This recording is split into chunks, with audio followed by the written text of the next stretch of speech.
ఆకలిని చూసి ఆలి ఇగురమేందో చెప్పచ్చని ఉత్తగానే అంటారా? మనమెంత మన లెవెల్ ఏందనేది మనం పడే సోకుల్నే ఉంటుంది. గందుకే లోపటంతా లొటలొటున్నా మీదకైతే మస్తు ప్యాషన్గా ఉండాలని తయారవుతారు. మరి మనకే గిట్లుంటే మన సర్కార్కి ఇంకెట్లుండాలి? అసలే మనది కేసీఆర్ సార్ రాష్ట్రమాయే. మరి సార్ పేరుకు తగ్గట్టుగానే అన్ని సవరియాలనా అద్దా? గట్ల చూస్తారు. మన రాష్ట్రాన్ని బంగారు తెలంగాణ చేస్తానని మాట చెప్పినట్టే చేసుకుంటూ పోతున్నాడు మన కేసీఆర్ సారు. ఈ పని ముందుగల పెద్ద సార్లుండే ఇండ్లు ఎక్కి తిరిగే కార్లను బంగారం లెక్క చేసుకుంటూ పోతున్నాడు.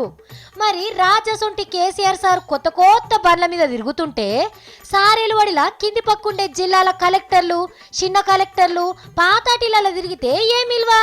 గందుకే వాళ్ళకు కూడా సూపుకు మెరుసుకుంటుండేటి మెరుపు లెక్క ఊరికే కార్లను కొనిస్తున్నాడు.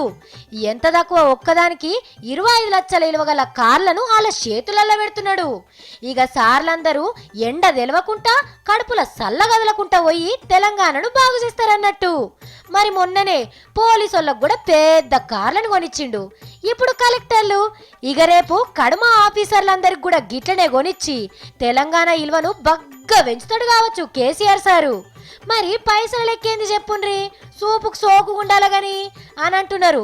రేపు మాకు కూడా బండ్లు కొనిస్తాడని ఆశగా చూసేటోళ్ళు.